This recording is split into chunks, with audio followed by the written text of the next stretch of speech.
Countries in Europe cannot compete with US and Asia as they come together under one umbrella in EU, in one legal system.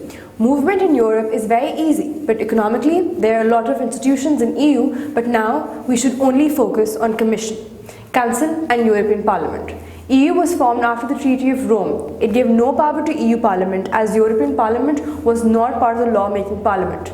The question that comes into everyone's mind here is, does EU suffer from democratic deficit? All such questions will be answered by the end of this video once we talk about the concept in more detail. Coming back, Commission initiates lawmaking. Council debates the draft on it. The Parliament was nowhere to be seen in this process. It would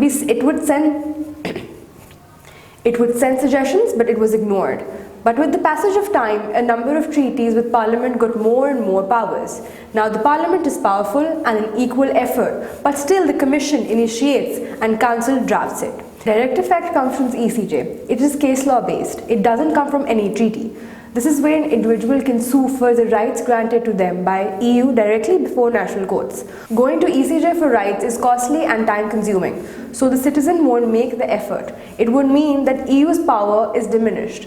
So direct effect steps in here. It automatically causes supremacy of EU. Is directly effective, and this was seen in the case of Van Gan, where it was held that these three requirements, number 1, clear, number 2, unambiguous, number 3, unconditional and not dependent on any further provision should be fulfilled. EU wants maximum laws to take direct effect to lessen the burden. For this, they have started to interpret the requirements very loosely. Clear means no multiple interpretations. Even in the case of parent, the law was not clear, but still direct effect took place because court said that the law was clear. Unconditional means law should be subject to anybody's discretion or opinion, so there's no chance left for the member states. Third requirement is the real problem. It means that the law is complete law and the member states should not do any curbing on it. Community makes law by the regulations and by the way of directives. Regulations is the most strict form of EU law. This complete law has to be copy-pasted in the member states' law. It is not dependent on further action and it will always take direct effect. It is directly applicable law but not directly effective, as it should fulfill the rest 2 requirements to take direct effect. Directives, on the other hand, are guidelines, directions. Every member state would enact it according to the cultures it has. In the case of Van Daan, it was said that directive could take direct effect if it fulfills the first requirement and the deadline for the enactment has lapsed.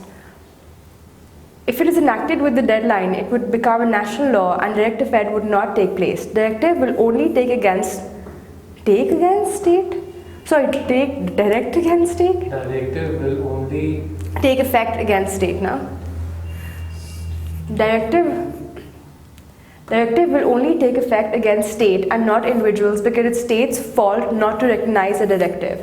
In the case of Marshall versus Southampton, EU tried to make itself sovereign, and in Foster versus BG, state widening the ambit of state so that the claims are unimplemented.